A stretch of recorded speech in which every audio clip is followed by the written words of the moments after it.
présumez toujours l'incompétence avant de rechercher un complot.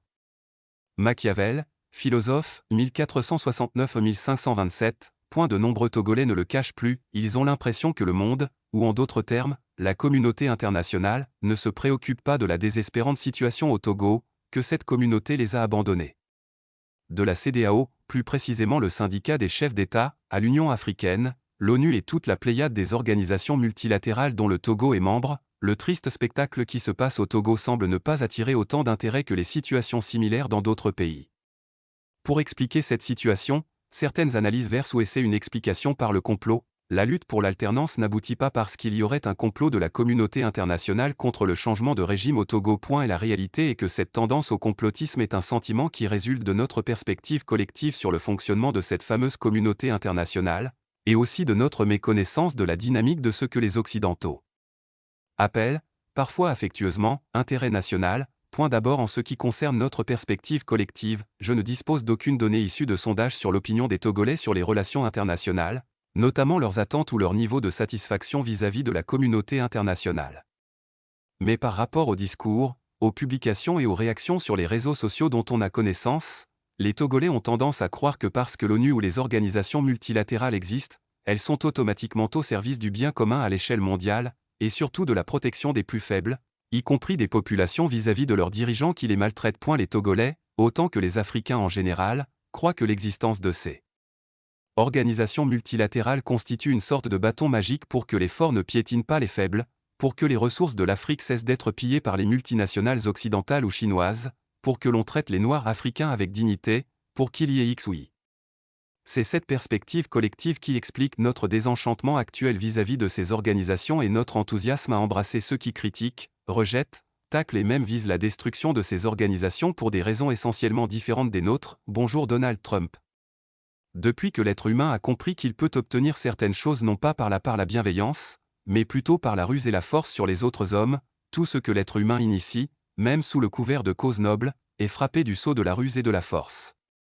Quelles que furent les nobles raisons qui ont présidé au lancement ou à la création de toutes les organisations multilatérales, la ruse et la force s'y sont invitées, soit dès le début, soit au fil du temps, de manière insidieuse ou manifeste, au point où ces institutions fonctionnent plus par la ruse et la force des uns sur les autres, plutôt que sur la base des principes de consensus, de partage, d'égalité, d'équité, de respect mutuel sur lesquels elles sont supposées être fondées. Nous passerions des pages et des pages à donner des exemples historiques, mais nous nous en tenons à donner cette idée générale sur notre perspective biaisée sur le fonctionnement du monde. Rien de ce qui organise les relations entre les pays ou les États, rien de ce qui fonde l'ordre mondial n'existe pour le bien de tous les habitants de la planète. Ce qui existe n'est qu'un ensemble d'outils de gestion de la ruse et de la force que certains, inévitablement, utilisent vis-à-vis des autres. Les institutions multilatérales n'existent pas par bienveillance ou par charité, malgré les apparences. Leur fonctionnement n'est basé ni sur l'empathie, ni sur la pitié.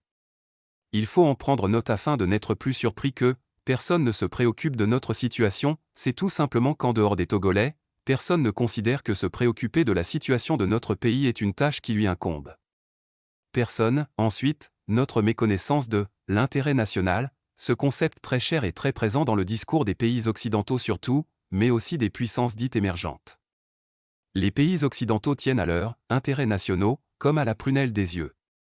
Pour mieux l'expliquer, nous nous appuyons sur les propos de Noam Chomsky, linguiste, éminent penseur, critique politique et l'un des intellectuels les plus connus de notre temps. Parlant des États-Unis, Noam Chomsky dit ceci: ce qu'on appelle l'intérêt national n'est en fait que l'intérêt des forces internes dominantes au sein de la société américaine.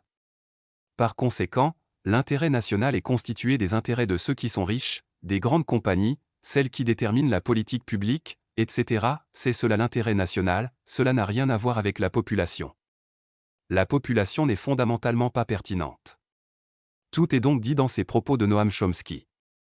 Toutefois, si pour les Africains, intérêt, est compréhensible, national, est un faux ami, car il s'agit purement des intérêts des propriétaires des compagnies et sociétés généralement cotées en bourse, de ceux qui dirigent le monde des finances, les capitalistes et tout l'écosystème de l'exploitation des hommes et des ressources naturelles à des fins de génération du profit personnel. Ce sont les intérêts de ce groupe particulier d'individus, qui constituent l'intérêt national, le slogan favori des politiciens occidentaux. En Afrique, nous avons du mal à intégrer cette définition occidentale de l'intérêt national, car en tant que société fondamentalement collectiviste, nous avons tendance à comprendre l'intérêt national comme l'intérêt de toute la population d'un pays. Ce n'est pas le cas. Ce sont les intérêts d'un très petit groupe d'individus qui financent la vie publique, médias, partis et mouvements politiques de tous bords, associations citoyennes, entreprises, etc. Pour mieux définir les stratégies et donner une chance au changement politique tant attendu, la théorie du complot international contre ce changement n'est pas la bonne piste, c'est plutôt notre prise de conscience du mode opératoire, le modus operandi, des institutions multilatérales qui peut nous aider à naviguer leurs subtilités, qui, rappelons-le encore une fois de plus, ont la ruse et la force. De plus, il nous faut circonscrire la myriade d'intérêts, nationaux, étrangers pour lesquels le basculement dans un nouveau régime civil non animé par la famille Gnassingbé constitue un risque. Dans le même sillon, cela demande aussi que l'on fasse la cartographie des intérêts endogènes, surtout corporatistes, pour lesquels la fin du régime actuel constituerait un défi existentiel. Tant que l'objectif, le changement politique effectif, n'est pas atteint, on peut toujours ajuster les tactiques. Ben Yahya, New York, le 27 octobre 2025. Source, 27 avril 2025. Actualité Feature Pays Politique Société Togo.